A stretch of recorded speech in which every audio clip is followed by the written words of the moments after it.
Welcome back to my YouTube channel. I hope आपको chapter number 1 to 9 अच्छे से clear up हो गए होंगे। तो हमारा नेक्स्ट चैप्टर है मैनेजमेंट ऑफ वर्किंग कैपिटल, कि हमें वर्किंग कैपिटल की कैसे मैनेजमेंट करनी चाहिए ताकि जो भी रिक्वायरमेंट है अबाउट फिक्स एसेट्स या वर्किंग कैपिटल या डे टू डे की कैसे कंप्लीट कर सकते हैं, ओवरकम कर सकते हैं।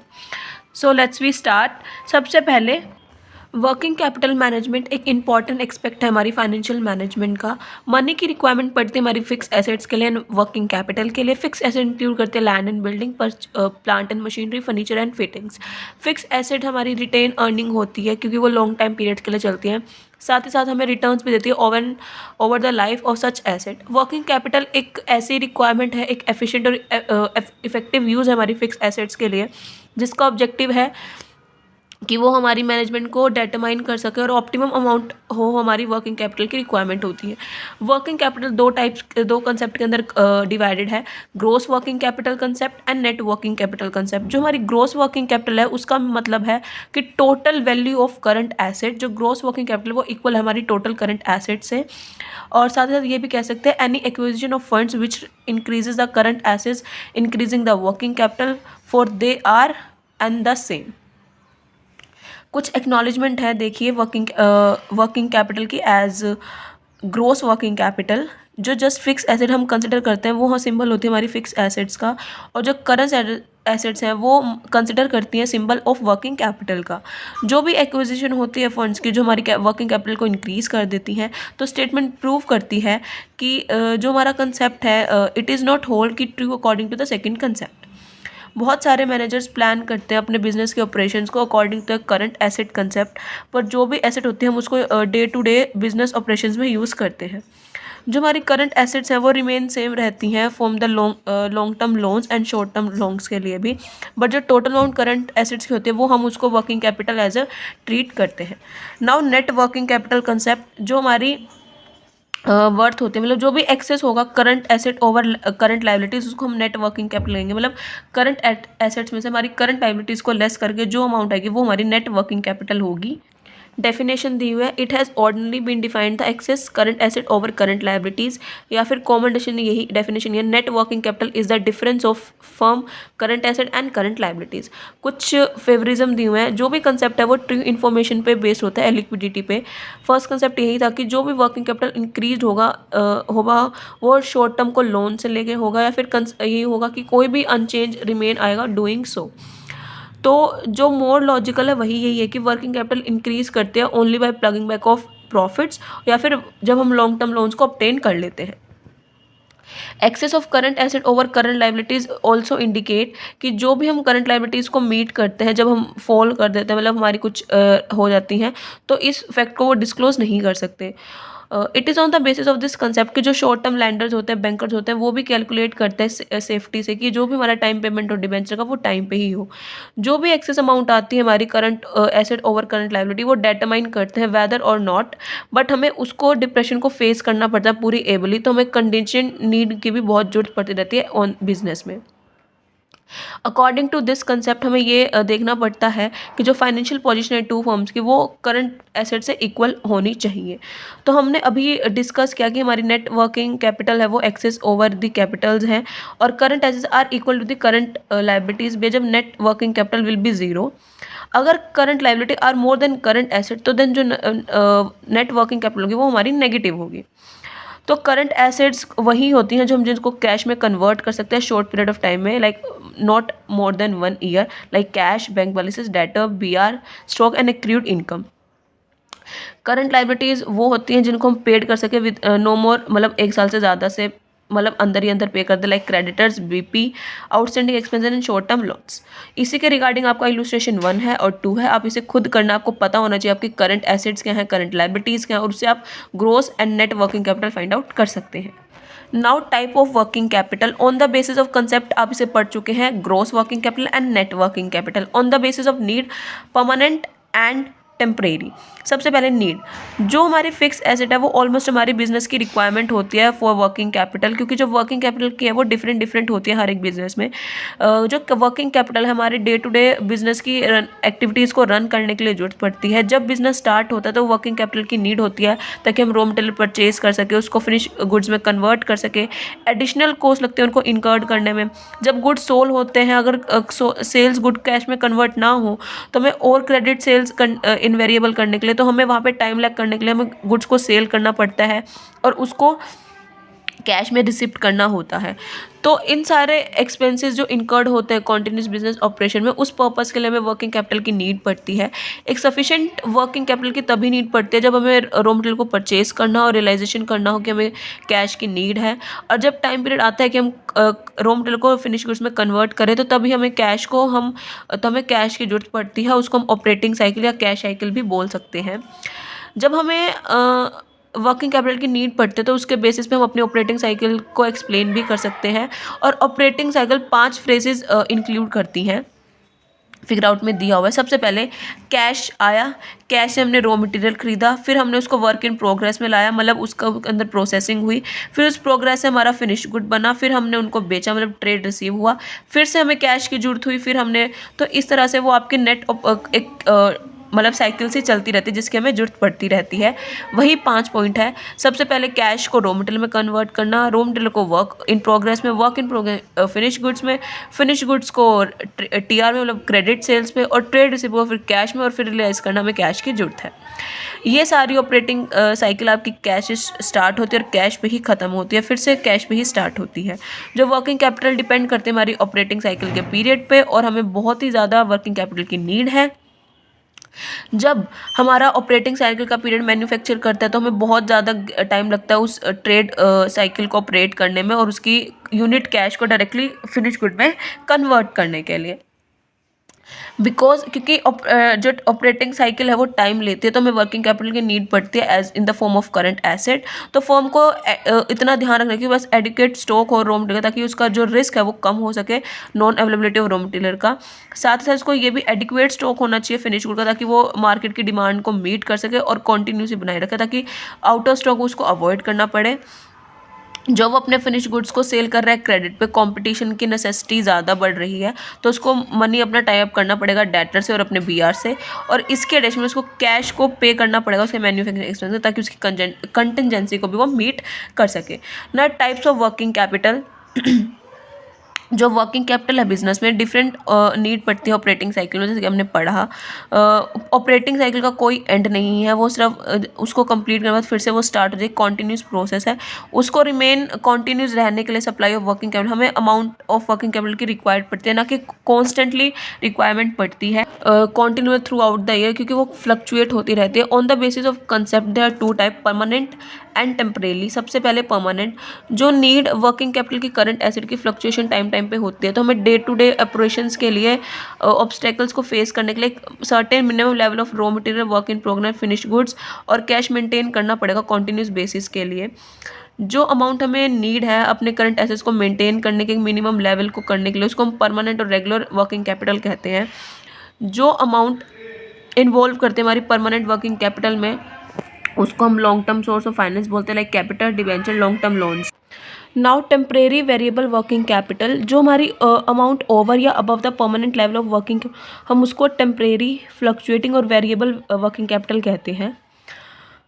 ड्यू टू सीजनल चेंजेस, जो हमारी बिजनेस एक्टिविटीज़ का लेवल है वो हायर भी होता है, कुछ मंथ में नॉर्मल भी होता है, तो हमें एडिशनल वर्किंग कैपिटल की नीड पड़ती है ताकि परमानेंट वर्किंग कैपिटल को हम अचीव कर सकें। क्योंकि कई बार सीज़न पीक पे भी होता है, डिमांड राइज भी करती है, हमें बहुत ज़्यादा स्टॉक की नीड भी पड़ती है कि हम डिमांड को मीट कर सकें, मेंटेन कर सकें। तो अगर अमाउंट ऑफ डेटर इंक्रीज़ हो जाती है एक्सेसिव सेल की वजह से, तो हमें एडिशनल वर्किंग कैपिटल की नीड है, ताकि जिसको हम टेम्परेरी वर्किंग कैपिटल भी कहते हैं। जब एक बार सीज़न ओवर हो जाता है तो जो एडिशनल डिमांड है वो ज़्यादा नहीं रहती, तब उस टाइम पे हम जो हमारी टेम्परेरी वर्किंग नीड है उसको हम मीट कर सकते हैं as a short term sources, like जो रिफंड कर सकते हैं जब हमें रिक्वायर्ड ना हो। तो both the types working necessary है फॉर अ बिजनेस को स्मूथली रन करने के लिए, परमानेंट भी एंड टेम्परेरी भी, उन्होंने डायग्राम में इलुस्ट्रेट करा है। टेम्परेरी जो परमानेंट वर्किंग है वो तो उतनी ही रहेगी, ठीक है। बट कई बार क्या होता है जो टेम्परेरी है वो हमें बीच बीच में ज़रूरत पड़ती है, जिसको हम कहते हैं परमानेंट वर्किंग कैपिटल। बट जो हमारी टेम्परेरी है वो क्या कहते हैं, जब सीज़न हाई हो जाता है तो उसकी बहुत ज़्यादा ज़रूरत पड़ जाती है, परमानेंट से भी ज़्यादा, तो इसलिए हमें उसको लाना पड़ता है, ठीक है। जब परमानेंट कम हो जाती है पर हमें सीजनल के अकॉर्डिंग उसको चेंज करना पड़ता है, तो उसके रिगार्डिंग हमें अपनी वर्किंग कैपिटल को बिजनेस में लाना पड़ता है। Now factor affecting working capital या फिर डिटर्मिनेंट्स कह सकते हो आप। सबसे पहले जो फर्म है वो उसको ना ही ज़्यादा और ना ही लिटल वर्किंग कैपिटल की रिक्वायरमेंट है, उसको एक लार्ज नंबर ऑफ फैक्टर्स की रिक्वायरमेंट जो अफेक्ट करती ही करती है आपकी वर्किंग कैपिटल। सबसे पहले नेचर ऑफ द बिजनेस, अगर वर्किंग कैपिटल की रिक्वायरमेंट फर्म में इन्फ्लुएंस करती है आपके नेचर ऑफ बिजनेस को। पब्लिक की utility like railways, transport, water, electricity, बहुत लिमिटेड नीड है वर्किंग कैपिटल की, बट उन्हें इन्वेस्ट करना पड़ता है लार्ज अमाउंट अपनी फिक्स एसेट में। तो जो वर्किंग कैपिटल है वो नीड उसकी मिनिमल है, बट उनको इमीडिएट पेमेंट देनी पड़ती है अपनी सर्विसेज की, वरना और मेंटेन करना पड़ता है अपनी बिग इन्वेंट्रीज को। ट्रेडिशनल और फाइन के लिए उन्हें इन्वेस्ट करना है, पर लेस अमाउंट में फिक्स एसेट में करना है, पर लार्ज अमाउंट में वर्किंग कैपिटल में करना है, क्योंकि जो नेचर ऑफ बिजनेस है वो इस तरह का है कि उन्हें sufficient amount of cash, inventory, debtor maintain करना ही पड़ेगा। तो वर्किंग कैपिटल की नीड उन्हें मैन्युफैक्चर को बहुत पड़ती है, और इसलिए हमें जो पब्लिक यूटिलिटी और ट्रेडिंग कंसर्न है उसमें मेंटेन बना के रखना पड़ता है, ताकि जो वर्किंग कैपिटल है वो इफ़ेक्ट ना करे हमारे नेचर ऑफ बिजनेस को। साइज़ ऑफ बिजनेस, जब साइज़ लार्ज साइज़ हो हमारे बिज़नेस का तो हमें वर्किंग कैपिटल की बहुत ज़्यादा ज़रूरत पड़ती है। अगर साइज़ ऑफ बिज़नेस मेजर करता है टर्म्स ऑफ द स्केल में, तो बिज़नेस ऑपरेशन को भी वर्किंग कैपिटल की नीड है। ग्रोथ एंड एक्सपेंशन, ये लॉजिकल एक्सपेक्ट, अगर हमें large amount of working capital की रिक्वायरमेंट है तो हम अपनी इंडस्ट्रीज को वर्किंग कैपिटल देंगे ताकि वो बहुत स्टैटिक हो सके, और उसकी ग्रोथ और एक्सपेंशन के लिए वर्किंग कैपिटल का होना बहुत ज़रूरी है। प्रोडक्शन साइकिल, जब टाइम स्पेन आता है हमें रॉ मटेरियल परचेज करना, फिनिश गुड में कन्वर्ट करना हो, तो प्रोडक्शन साइकिल के हमें तब हमें वर्किंग कैपिटल की बहुत नीड होती है। फंड्स को हमें टाई अप करना पड़ता है लॉन्ग पीरियड के लिए कि वर्क प्रोसेसिंग में रहे। अगर प्रोडक्शन साइकिल स्मॉल है तो हमें वर्किंग कैपिटल की नीड बहुत कम है। बिजनेस फ्लक्चुएशन, कई बार बिजनेस में डायरेक्टली बूम और डिप्रेशन आ जाता है। जब बूम पीरियड हो तो हमें फर्म को फुल कैपेसिटी से इंक्रीज डिमांड हो जाती है, और हमें जो लेवल ऑफ इंटरेंस है वो भी बढ़ जाता है और हमारे डेटर्स भी बढ़ जाते हैं। तब हमें जब बूम कंडीशन हो तो हमें वर्किंग कैपिटल की नीड बहुत ज़्यादा पड़ जाती है। पर जब डिप्रेशन और जो फ्लक्चुएशन आती है वो अपोजिट होते हैं, तो वहाँ पर हमें लेस वर्किंग कैपिटल की रिक्वायरमेंट है। प्रोडक्शन पॉलिसी, जब हमें वर्किंग कैपिटल हम डिटरमाइन करते हैं तो हमें देखना पड़ता है कि हम किस टाइप की प्रोडक्शन पॉलिसीज अडॉप्ट करेंगे फॉर हमारे प्रोडक्ट। जो goods produce with in a month for demand में हो, या फिर सेकेंडली जब हमें good through out the year करने हो, तो हमें एक सेकेंड ऑल्टरनेट अडॉप्ट करना पड़ता है। जब स्टॉक फिनिश गुड्स पे एक्यूमुलेटिव प्रोग्रेस पे हो, सीजनल डिमांड पे हो, तो हमें वर्किंग कैपिटल की ज़्यादा रिक्वायरमेंट है, और जब स्टॉक खत्म हो जाए और कुछ मंथ खत्म हो जाए तो हम उस स्टॉक को टाई अप कर सकते हैं। Credit policy relating to sales, अगर firm liberal credit policy adopt कर रही है इन रिस्पेक्ट ऑफ सेल्स, तो जो डेटर्स की अमाउंट है वो हाई हो जाती है, और हाई डेटर होने से हमें वर्किंग कैपिटल की ज़्यादा रिक्वायरमेंट पड़ती है। अगर फर्म इसको फॉलो टाइटली करती है क्रेडिट पॉलिसी को, जो मैग्नीट्यूड है वर्किंग कैपिटल का वो डिक्रीज हो जाता है। Credit policy relating to purchase, अगर फर्म को गुड्स ज़्यादा परचेज करने हैं तो ज़्यादा मतलब क्रेडिट पे परचेज करने हैं गुड्स को, तो वर्किंग कैपिटल की कम नीड है। अगर उन्हें लिबरल क्रेडिट टर्म्स को अवेलेबल फ्रॉम द सप्लायर कराना है तो उन्हें वर्किंग कैपिटल की कम रिड्यूस है, एंड वाइस वर्सा, ठीक है। अवेलेबिलिटी ऑफ रॉ मटेरियल, जब फर्म को रॉ मटेरियल की रिक्वायरमेंट है, इजी अवेलेबल कॉन्टिन्यूस बेसिस पे है, और लार्ज इन्वेंट्री को मतलब देयर नो नीड की लार्ज इन्वेंट्री हो सच मटेरियल्स की, तो हमें वर्किंग कैपिटल की लेस रिक्वायरमेंट है। अगर हमें supply of raw material irregular है, फर्म कंपाइल है अपनी एक्सेसिव इन्वेंट्री के लिए, रॉ मटेरियल के लिए, तो हमें हाई लेवल की वर्किंग कैपिटल की रिक्वायरमेंट है। अगर कुछ रॉ मटेरियल ऐसा अवेलेबल है कि वो ड्यूरिंग पर्टिकुलर सीजन ही होता है, लाइक ऑयल सीड, कॉटन, तो हमें उसे पहले ही स्टॉक करके रखना पड़ता है, जिसके लिए हमें कैपिटल रिक्वायरमेंट की नीड ज़्यादा ही पड़ेगी। Availability of credit from bank, अगर फर्म को ईजिली बैंक क्रेडिट फैसिलिटी मिल रही है तो उसको लेस वर्किंग कैपिटल की रिक्वायरमेंट है। अगर उसे फैसिलिटी अवेलेबल नहीं हो रही तो उसे लार्ज अमाउंट की वर्किंग कैपिटल की नीड है। वॉल्यूम ऑफ प्रॉपर्टी, जब net profit source of working capital extend हो जाता है तो हमें कैश में अर्न करना पड़ता है। अगर वो जनरेट हो रहा है तो हमारे जो भी इंटरनल फंड्स हमें वर्किंग कैपिटल की कॉन्ट्रीब्यूशन में हमें पुल अप करना पड़ता है। लेवल और tax, full amount of cash profit अगर अवेलेबल नहीं है तो वर्किंग कैपिटल पर्पस के लिए, तो टैक्सेस हमें आउट ऑफ द प्रॉफिट्स मतलब प्रॉफिट्स में से पे करना पड़ता है। अगर टैक्स की अमाउंट हाई है और हमारे प्रॉफिट लेस है तो हमें वर्किंग कैपिटल की नीड पड़ेगी। Dividend policy, dividend policy significant element है जब हम डिटरमाइन करते हैं हमारे लेवल ऑफ वर्किंग कैपिटल का फर्म में। जब हमें डिविडेंड को पे करना, अगर हमारे पास कैश कम है, ठीक है, तो हमें हमारी वर्किंग कैपिटल को अफेक्ट करेगी। अगर कंपनी डिविडेंड पे नहीं कर सकती, उसके पास प्रॉफिट है, तो उसको कंट्रीब्यूशन देना पड़ेगा प्रॉफिट में से टुवार्ड्स वर्किंग कैपिटल, ठीक है। डेप्रिसिएशन की पॉलिसी, डेप्रिसिएशन कभी भी आउटफ्लो नहीं करता कैश को, इसका सीधा इफेक्ट इनडायरेक्टली इफेक्ट हमारी वर्किंग कैपिटल को ही पड़ता है। तो जब डेप्रिसिएशन अलाउड कर रहे हैं एक्सपेंडिचर में तो हमारे नेट प्रॉफिट हमें कैलकुलेट होंगे और वो हमारी टैक्स लायबिलिटी को अफेक्ट करेगा।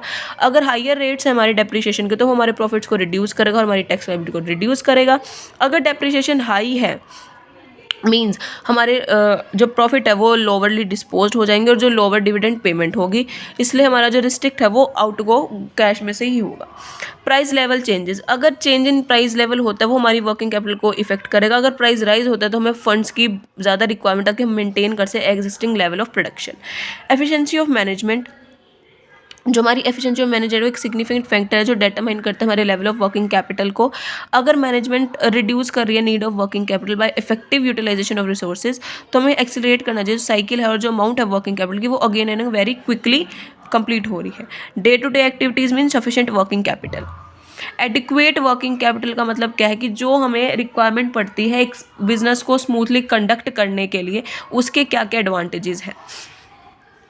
Availability of raw material regularly, adequate requirement होनी चाहिए ताकि जो फर्म्स हैं उनके पास रॉ मटेरियल टाइम पर हो और वो कॉन्टीन्यूसली रॉ मटेरियल को फिनिश गुड में कन्वर्ट करे और प्रोडक्शन लेवल चलता रहे। Full utilization of fix asset, adequate working capital की हमें इसलिए रिक्वायर्ड है जो हमारी फिक्स एसेट है उसका यूटिलाइज प्रॉपरली होना चाहिए, कॉन्टीन्यूसली होना चाहिए, ताकि जो इनएडिक्वेट स्टॉक ऑफ मटेरियल है मशीन यूटिलाइज नहीं होंगी और प्रोडक्टिव लेवल फिर से कम हो जाएगा। कैश डिस्काउंट, फर्म की एडिक्वेट वर्किंग कैपिटल की अवेलेबल की जरूरत है कि जो कैश डिस्काउंट होगा bye purchasing the good for cash, तो उसकी पेमेंट हमें देनी पड़ेगी जब ड्यू डेट आएगी। हमारे क्रेडिट रेट इंक्रीज हो जाते हैं क्योंकि अगर हम शॉर्ट टर्म ऑब्लिगेशन को पे कर रहे हैं टाइम में तो हमें एक स्ट्रॉन्ग क्रेडिट रेटिंग होगा। जो फर्म है गुड्स परचेज करेगी ऑन क्रेडिट पे तो फेवरेबल टर्म्स होंगी और मेंटेन करने के लिए उस लाइन को हमें फैसिलिटेट करना पड़ेगा, लोन्स लेने पड़ेंगे जब हमें नीड पड़ेगी। Advantages of favourable business opportunities, जब भी हमें चांसेस हो increase in prices of raw material के, फर्म परचेज कर सकते हैं sufficient quantity. Adequate working capital की रिक्वायरमेंट है, अगर फर्म रिसीव करती है बल्क में ऑर्डर सप्लाई ऑफ गुड्स का तो उनके पास अपॉर्चुनिटी है कि सफिशिएंट वर्किंग कैपिटल को मेंटेन करना। फैसिलिटेट डिस्ट्रीब्यूशन ऑफ डिविडेंड, एक सफिशिएंट प्रॉफिट होना, मैनेजमेंट को फेस करना, अगर उनके पास प्रॉपर रेट ऑफ डिविडेंड आया है और वो फेस कर रहे हैं डिफिकल्टी उनको कैश देना, तो उन्हें एडिक्वेट वर्किंग कैपिटल की फैसिलिटेट करनी पड़ेगी ताकि वो पेमेंट कर सके डिविडेंड की। Facility in obtaining bank loan, अगर बैंक हेजिटेट करती है एडवांस लोन देने में, अनसिक्योर्ड लोन दे रही है, तो फर्म के पास सफिशिएंट वर्किंग कैपिटल होनी चाहिए ताकि जो भी एक्सेसिव करंट एसेट है ओवर करंट लिमिट वो एक गुड सिक्योरिटी है। Increase in efficiency of management, एक फेवरेबल साइकोलॉजी है इफेक्ट करती है मैनेजर्स को, क्योंकि हमें डे टू डे ऑपरेशंस करने पड़ते हैं, वेजेस और एक्सपेंसेस पेड करने पड़ते हैं टाइम पे, तो इसलिए हमारे पास मोरल यही है कि हमारे पास एफिशिएंट मैनेजमेंट होनी चाहिए। मीटिंग अनसीन कंडीशन, अगर कई बार हमारे पास कुछ मिस हैपनिंग हो जाए तो उनके लिए भी हमारे पास वर्किंग कैपिटल होनी चाहिए ताकि हम उससे हमारी जो भी मिस हैपनिंग हुई है, कंटेंजेस हुई है, उन्हें हम सक्सेसफुली मीट कर सकें। Now excessive and इनएडिक्वेट working capital, कई बार ज़्यादा वर्किंग कैपिटल भी हमें नुकसान दे जाती है। किस किस तरीके से देते देखिए। एक्सेसिव इन्वेंट्री, सबसे पहले अगर हमारे पास एक्सेसिव वर्किंग कैपिटल होगी तो हमारे अननेसेसरी लार्ज एक्यूमुलेशन होगा, हमारा मिसयूज़ होगा, वेस्ट होगा, थेफ्ट हो सकता है। एक्सेसिव डेटर, अगर हमारे पास excessive working capital liberal credit policy होगी तो हमारे जो टाई अप डेटर्स हैं वो हायर अमाउंट के होंगे और हमारे बैड डेट्स बनने के ज़्यादा चांसेस हैं। एडवर्स इफेक्ट ऑन प्रॉफिटेबिलिटी, अगर हमारे पास एक्सेसिव वर्किंग कैपिटल है तो हम आइडली फंड्स का इन द बिजनेस में हम कॉस्ट ऑफ कैपिटल में ऐड कर सकते हैं, हमें प्रॉफिट्स नहीं होंगे। और उसका बैड इफेक्ट हमारे प्रॉफिट्स पर पड़ेगा। इनएफिशिएंट ऑफ मैनेजमेंट, अगर हमारे पास इनएडिक्वेट वर्किंग कैपिटल है तो हमारा हम जो मैनेजमेंट है वो केयरलेसली होगी, क्योंकि हमारे पास रिसोर्सेज ज़्यादा होंगे, हम कमांड नहीं करेंगे और हमारे एक्सपेंसिव भी बढ़ जाएंगे और कैश रिसोर्सेज का हम अच्छे से यूज़ नहीं करेंगे। ठीक है।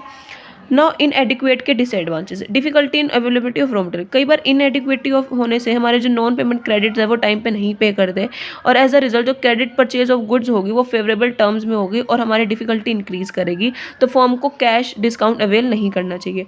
Full utilization of mixed fix as are not possible due to frequent working capital होने के लिए जो सप्लाई ऑफ रॉ मटेरियल होगा या फिर स्टॉक होगा फर्म उसका अच्छे से यूज़ नहीं कर पाएगी। Difficulty in the maintenance of machinery, क्योंकि हमारे पास इनएडिक्वेट ऑफ वर्किंग कैपिटल है तो मशीन्स को हम केयरली नहीं रखेंगे, प्रॉपरली नहीं रखेंगे, जिसका इफ़ेक्ट हमारी प्रोडक्शन पे ही पड़ेगा। डिक्रीज इन क्रेडिट रेट, हमारी जो इनएडिक्वेसी है वर्किंग कैपिटल की, अब हम अनएबल हो जाएंगे शॉर्ट टर्म ऑब्लिगेशन को पे करना। साथ ही साथ जो फर्म्स के रिलेशन है बैंकर्स के साथ या फिर इन्वेस्टर के साथ वो अच्छे नहीं बनेंगे और हमें डिफ़िकल्टी होगी पैसे को बोरो करना और उनकी नीड को पूरा करना। Not utilization of favourable opportunities, firm कभी भी मतलब परचेज नहीं कर सकती sufficient quantity of raw material, क्योंकि प्राइजेस डिक्रीज इंक्रीज होते रहते हैं। अगर फर्म ने बड़ा ऑर्डर रिसीव करा तो वो उसको एग्जीक्यूट नहीं कर पाएंगे due to shortage of working capital. Decrease in sale, अगर हमारे पास शॉर्टेज होगी वर्किंग कैपिटल की तो firm sufficient stock of finish good नहीं रख पाएगी, जिससे हमारी सेल्स डिक्रीज हो जाएंगी और फर्म को फोर्सफुली क्रेडिट सेल करना पड़ेगा, जिससे हमारी सेल्स फिर से रिड्यूस हो जाएंगी। Difficulty in the distribution of dividend, अगर हमारे पास इनएडिक्वेट वर्किंग कैपिटल होगी और हम उसका मिसयूज़ करेंगे रिसोर्सेज का तो हम अपने शेयर होल्डर्स को डिविडेंड नहीं दे पाएंगे। Decrease in the efficiency of working capital, अगर हमारे पास इनएडिक्वेट वर्किंग कैपिटल होगी तो हमारा मैनेजमेंट उतना ही गलत जाएगा, हम क्रेडिटर्स को टाइम पे नहीं कर पाएंगे, नहीं हमारे डे टू डे एक्सपेंसेस हो पाएंगे, नहीं वेजेस पे कर पाएंगे और हमारा जिसका बैड इफेक्ट हमारे मैनेजर पे पड़ेगा। तो ये थे हमारे कुछ पॉइंट्स, कुछ एडवांटेजेस, कुछ disadvantage adequate of working capital and इनएडिक्वेट of working capital. Now management of working capital देखिए सबसे पहले कि हम कौन सा कैसे हमें मैनेजमेंट करना चाहिए, कैसे अचीव करना चाहिए। जो गोल है वर्किंग कैपिटल मैनेजमेंट का वो मैनेज करता है हमारी करंट एसेट्स को, करंट लायबिलिटीज़ को, और वर्किंग कैपिटल मेंटेन करती है सेटिस्फैक्ट्री लेवल, जो हमारी करंट एसेट्स है वो लार्ज है और पे करती है हमारी करंट लायबिलिटीज़ को टाइम पर, तो हाई लेवल ऑफ F1 रहता है, तो इंटरेक्ट करती रहती है करंट एसेट भी और करंट लायबिलिटीज़ भी। तो इनका मेन ऑब्जेक्टिव यही है कि हम मैनेजमेंट करें वर्किंग कैपिटल किस तरीके से करें। According to Smith, working capital management is concerned with the problem that arise in attempting to manage the current assets, current liabilities and the interrelation that exist between them। तो objective aspects क्या है उसके, हमें determine करना चाहिए कि adequate और optimum quantum of investment in working capital क्या होना चाहिए, कंपोजिशन और स्ट्रक्चर क्या होना चाहिए हमारी करंट एसेट्स का, उसको डिटरमाइन करना, मेंटेन एक प्रॉपर बैलेंस को मेंटेन करना चाहिए between liquidity and profitability, determine करना चाहिए कि हमारी पॉलिसीज़ क्या है, मीन्स ऑफ फाइनेंस क्या है फॉर करंट एसेट। ठीक है, सबसे पहले हमें एडिक्वेट और रीजनेबल इन्वेस्टमेंट करनी चाहिए ताकि जो इन्वेस्टमेंट हमने वर्किंग कैपिटल वो आइदर ना ही एक्सेसिव हो और ना ही इनएडिक्वेट हो। ठीक है, टू डिटरमाइन द कंपोजिशन और स्ट्रक्चर ऑफ करंट एसेट, हमें फाइनेंशियल मैनेजमेंट को इस तरह से रिक्वायर करना है, जो कंपोजिशन होगी हमारी करंट एसेट की इस तरह से डिटरमाइन करो कि हमें डिसाइड करना है कि हमने किस बेसिस पे हमें इन्वेस्ट करना है हमारी करंट एसेट पे, ताकि एक fix amount of average invest रहे हमारी स्टॉक में, डेटर्स में, मार्केट सिक्योरिटी में और हमारे कैश लेवल में। हमें जब भी हम वर्किंग कैपिटल को मैनेज करेंगे तो हमें एक कॉन्फ्लिक्ट करना है दो एक्सपेक्ट का, एक लिक्विडिटी एंड प्रॉफिटेबिलिटी। तो जो कैपिटल का क्वांट है वो लार्ज होना चाहिए ताकि हमारी लिक्विडिटी इंक्रीज हो बट डिक्रीज प्रॉफिटेबिलिटी हमारी डिक्रीज हो। तो इस रीज़न से जो हमारे अमाउंट फंड्स होंगी फर्म की वो अमाउंट टाई अप हो जाएगी करंट एसेट में और हमारी इन्वेस्टमेंट अपने आप आइडियल हो जाएंगी ताकि जो हमारे फोरगो प्रॉफिट्स हैं वो हमारी फर्म को ही मिले। ऑन दी अदर हैंड अगर क्वांटम वर्किंग कैपिटल का स्मॉल होगा तो वो हमारी लिक्विडिटी को डिक्रीज करेगा और हमारा प्रॉफिटेबिलिटी को इंक्रीज करेगा, जिससे हमारे लेस फंड टाइप अप होंगे at the ideal of current assets. ठीक है, टू डिटरमाइन द पॉलिसी और मीन्स ऑफ फाइनेंस और करंट एसेट, हमारा इंपॉर्टेंट एक्सप्लेन ये कि हमें डिटरमाइन करना है कि फाइनेंसिंग मिक्स क्या क्या होंगे, कौन कौन से सोर्सेज से हमारे करंट एसेट होंगे। तो mainly two sources, short term and long term. Short term हो गए like credit and BP, long term हो गए share capital, long term borrowings and retains earning. ठीक है, नाउ हमने ये डिसाइड किया कि किस प्रोपोर्शन में हमें करंट एसेट को फाइनेंस करना चाहिए फॉर शॉर्ट टर्म एंड कितने लॉन्ग टर्म के लिए। इसको डिटरमाइन करने के लिए कुछ अप्रोचेज हैं, 3 अप्रोचेज हैं। सबसे पहले है matching approach and hedging approach. इसके अकॉर्डिंग क्या है, हमें एक्सपेक्टेड लाइक देखनी है कि एसेट से मैच करती है जो हमारे सोर्स ऑफ फंड हमने रेज करे हैं। अगर हमने स्टॉक 30 दिन के लिए करा है, वो शॉर्ट टर्म लोन हो गया, तो जो लॉन्ग टर्म फाइनेंस होगा शॉर्ट टर्म्स को एक्सपेंसिव हो जाएगा। तो फंड्स इतने पुट मत करो फुल पीरियड के लिए। जो लॉन्ग टर्म एसेट्स हैं विच शॉर्ट टर्म फंड्स के लिए वो रिस्की हो सकते हैं, इनकन्वीनियंट हो सकती हैं। तो अरेंजमेंट करो शॉर्ट टर्म लोन्स की, ताकि हम उसको इस तरह से रखें जो कॉन्टिन्यूस बेसिस पे उसका यूज़ हो और डिफ़िकल्टी ना हो एक क्रेडिट पीरियड को फेस करने के लिए। जब फर्म मैचिंग अप्रोच को फॉलो करती है तो एक फिक्स प्रोपोर्शन होता है हमारे करंट एसेट्स का एंटायरली विद हमारे लॉन्ग टर्म फाइनेंस का, और एक टेम्परेरी और वेरिएबल पोर्शन होता है हमारी करंट एसेट्स का इस finance with short term funds. तो अंडर मैचिंग अप्रोच जो लिक्विडिटी है वो लो है, risk and the profitability are high. ठीक है। Now conservative approach according to this, जो भी हमारी फाइनेंशियल नीड है फर्म की वो फाइनेंस फ्रॉम लॉन्ग टर्म होनी चाहिए। शॉर्ट टर्म हम तभी यूज़ करेंगे जब हमें इमरजेंसी सिचुएशंस हो, ताकि जो फर्म का सरप्लस फंड है वो बचा रहे, और लॉन्ग टर्म में हम इन्वेस्ट करेंगे ताकि हमारे जो ट्रेबल सिक्योरिटीज़ हैं उनमें लिक्विडिटी बनी रहे। अगर हमारे पास हायर लिक्विडिटी होगी तो हमारे रिस्क भी कम होंगे, और हमारे पास जब मिसप्रिंट हो चुका है हमारे आइडियल फंड्स लो होंगे। ठीक है, वाइस वर्सा होगा आई थिंक। एग्रेसिव अप्रोच, इसमें क्या है, जब अप्रोच स्ट्राइक करती है मैचिंग और कंजर्वेटिव तो हमें एक फाइनेंशियल प्लान लाइज करता है बिटवीन टू एक्सट्रीम्स। जब फर्म फॉलो करते हैं एग्रेसिव अप्रोच को, जो amount of long term funds है वो रिमेन सेम रहती है in as compare to matching approach, पर जो अब amount of short term is maintain at higher level under matching approach. तो अप्रोच हमें लिक्विडिटी मोर देती है मैचिंग अप्रोच में, बट लेस लिक्विडिटी देती है कंजर्वेटिव अप्रोच में। ऑन द अदर हैंड जो रिस्क और प्रॉफिटेबिलिटी है वो lower than the matching approach, but conservative approach में बहुत ज़्यादा है। तो इसी के बेसिस पे इन्होंने ये 3 अप्रोच दिया कि आप इसके बेसिस पे अपना वर्किंग कैपिटल अचीव कर सको। Now distinguish between working capital management and capital budgeting. जो हमारा वर्किंग कैपिटल है वो रिलेटेड है हमारी करंट एसेट से, और जो बजटिंग है वो हमारे लॉन्ग टर्म एसेट से है। वर्किंग कैपिटल का गोल है कि ऑप्टिमम डिटरमाइन करना, ऑप्टिमम क्वांटम इन्वेस्टमेंट कितनी होनी चाहिए और एक लिक्विडिटी कैसे मेंटेन करने for satisfaction level. But capital budgeting का क्या है कि हमें अवेलेबल कैपिटल होनी चाहिए ताकि हम लॉन्ग टर्म प्रॉफिटेबिलिटी मैक्सिमाइज कर सकें, उनका यही पर्पस है। वर्किंग कैपिटल का decision regarding short term implications के लिए होता है, पर कैपिटल बजटिंग में ये होता है कि हम कैसे जो हमारी डिसीजन है उनको इफेक्ट ना करें और जो फर्म है वो लॉन्ग टाइम स्पैन तक चले। ये रिपीटेटिव नेचर के लिए डिसीजन होता है, पर उसमें इनफ्रीक्वेंट और नॉट ईजिली रिसेबल के लिए होते हैं। इसमें डिप्लॉयमेंट होता है स्मॉल अमाउंट ऑफ फंड्स के लिए, बट वहाँ पे लार्ज अमाउंट ऑफ फंड्स के लिए डिप्लॉयमेंट होता है। यहाँ पे लो डिग्री ऑफ रिस्क डिसीजन में होता है, वहाँ पे हाई डिग्री ऑफ रिस्क होता है क्योंकि फ्यूचर बेनिफिट्स देखे जाते हैं। यहाँ पे डिसीजन ईजिली बनाया जा सकता है वर्किंग कैपिटल में, बट कैपिटल बजटिंग में बनाना बहुत मुश्किल होता है क्योंकि हमें असर्टेन करना पड़ता है फिर हमारे फ्यूचर इवेंट्स को, क्योंकि वो अनसर्टेन और डिफ़िकल्ट टू प्रिडिक्ट होते हैं। Now analysation of working capital. Analyse करना हमारे इंटरनल और एक्सटर्नल पार्टीज़ के लिए। External parties like banker, creditor, finance institution, debenture holders और हमारे present and prospective share holder. इनका ऑब्जेक्टिव ये कि एनालाइज करना वर्किंग कैपिटल को, ताकि हम एक्सेस कर सकें लिक्विडिटी क्या है हमारे बिजनेस की, और ये जान सकें हमारी सफिशिएंट करंट एसेट कितनी है और हम कितना कैश पे कर सकते हैं हमारे डेट्स को जब फॉल्स हो जाए। हमें ये भी जानना होता है हमारी वर्किंग कैपिटल कितनी एडिक्वेट और इनएडिक्वेट है, अगर हम उसका एफिशिएंट मैनर यूज़ कर रहे हैं नहीं कर रहे हैं। तो मेथड है उसे एनालाइज करने। सबसे पहले schedule of changing in working capital. अगर with the help of schedule increase और डिक्रीज हो रहा है हमारी करंट एसेट या करंट लायबिलिटी में, तो हम ये सर्टेन कर सकते हैं जो हमने फंड्स फ्लो स्टेटमेंट में डिस्कस किया होगा। रेशियो एनालिसिस, हम ये एनालाइज कर सकते हैं कि किस किस तरीके से हम रेशियोज़ को एनालाइज कर सकते हैं। सबसे पहले देखिए लिक्विड रेशियोज़ ये हैं। करंट रेशियो कैसे, liquid asset divided by current liabilities. Quick ratio, liquid asset divided by current liabilities. Absolute liquid ratio, cash plus bank plus market security divided by current liabilities. Activities ratios ये हैं, इनके basis पे आप calculate कर सकते हो।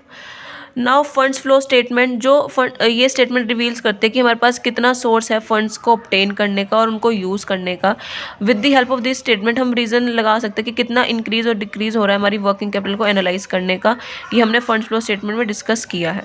Cash flow statement की कितना आउटफ्लो और इनफ्लो है हमारी पर्टिकुलर पीरियड में, और कितने चेंजेस आ रहे हैं हमारे कैश बैलेंस में between two of balance sheet, हम एनालाइज कर सकते हैं। ठीक है, हमने पर्टिकुलर चैप्टर में ये करे हैं ना। कंप्यूटेशन ऑफ वर्किंग कैपिटल क्या कैसे टेक्निक से फोरकास्ट कर सकते हैं। सबसे पहले operating cycle method. Operating cycle method में एक टाइम स्पेन होता है। फर्म को रिक्वायरमेंट होती है रॉ मटेरियल को परचेज करना, फिर करना वर्क इन प्रोग्रेस में, फिनिश गुड में, फिर सेल्स में, फिर उसको कैश में। तो एक लाइफ स्पेन चलती रहती है ऑपरेटिंग साइकिल की और करंट एसेट्स की। हर एक स्टेज में ऑपरेटिंग साइकिल एस्टिमेट करी जाती है। वर्किंग कैपिटल की नीड होती है, उसको कंप्यूट करना पड़ता है हर एक चीज़ की कॉस्ट को।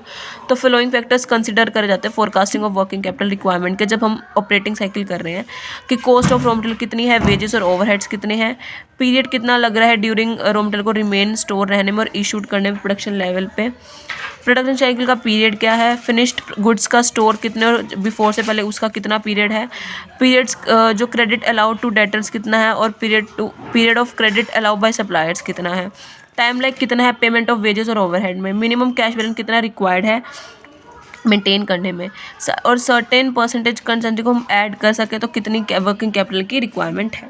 उसके बेसिस पे कुछ इन्होंने दिया हुआ है कि हम करंट जो स्टॉक है मतलब मंथ्स वीक के बेसिस पे कर सकते हैं। वर्क इन प्रोग्रेस के लिए फॉर्मूलाज हैं, देखिए।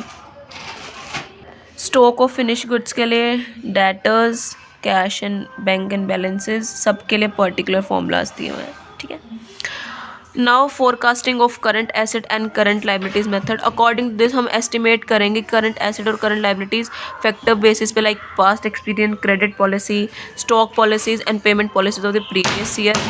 जब भी हम करंट एसेट्स हम हर एक मंथ के बेसिस पे करेंगे तो हमें मंथली रिक्वायर्ड होगी ताकि हम उसको कन्वर्ट कर सके, और जब एस्टिमेशन ऑफ करंट डिडक्ट होगी तो हमें ऑर्डर एस्टिमेट करना पड़ेगा requirement of working capital certain percentage पर कंटिजेंसी पे। कैश फोरकास्टिंग मेथड, जब भी हम कैश को रिसिप्ट या पेमेंट में करेंगे तो कैश हमें एडअप करनी पड़ेगी एस्टिमेट करने के लिए, जब हम वर्किंग कैपिटल एग्जिस्ट कर देंगे बिगिनिंग ऑफ द ईयर में, और जब भी हम एस्टिमेट कैश करेंगे पेमेंट्स की वो डिडक्ट हो जाएंगे फ्रॉम दिस अमाउंट, तो डिफरेंस जो भी आएगा वो हमारी वर्किंग कैपिटल होगी। परसेंटेज सेल मेथड, जो भी की रेशियोज़ होती हैं वो हमारे पास्ट इन्फॉर्मेशन पे इस्टेब्लिश होती हैं। Ratios can be ratios of sale to, आपको पता है सेमी फिनिश्ड का एक है, सबके एक पर्टिकुलर रेशो से आप एस्टिमेट कर सकते हो, रिक्वायर्ड कर सकते हो वर्किंग कैपिटल कितनी डिटरमाइन होगी इन 3 रेशो में। प्रोजेक्टेड बैलेंस मेथड, इसमें क्या है, जो भी हमने एसेट और लायबिलिटीज़ मेड होंगी फ्यूचर डेट पे या प्रोजेक्टेड बैलेंस शीट पे वो प्रिपेयर करी जाएंगी, और जो भी डिफरेंस आएगा वो आपको प्रोजेक्टेड बैलेंस शीट में amount of working capital as a shown करना पड़ेगा। ठीक है, तो इसी के साथ आपका चैप्टर नंबर 10 वर्किंग कैपिटल ख़त्म होता है।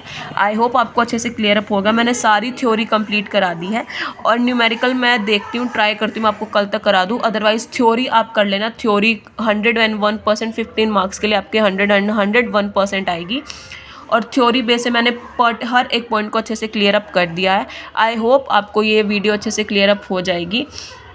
एंड हम लास्ट चैप्टर कल करते हैं मैनेजमेंट ऑफ कैश, वो भी थ्योरी बेस्ड ही है, वो भी इंपॉर्टेंट है कैश के उससे। ठीक है, तो हम कल आपका सिलेबस ख़त्म कर देंगे। बस आज के लिए इतना ही इनफ है। तो वीडियो को लाइक शेयर कमेंट कर देना, चैनल को सब्सक्राइब कर देना। Thank you, have a nice day. कल मिलते हैं न्यू वीडियो के साथ।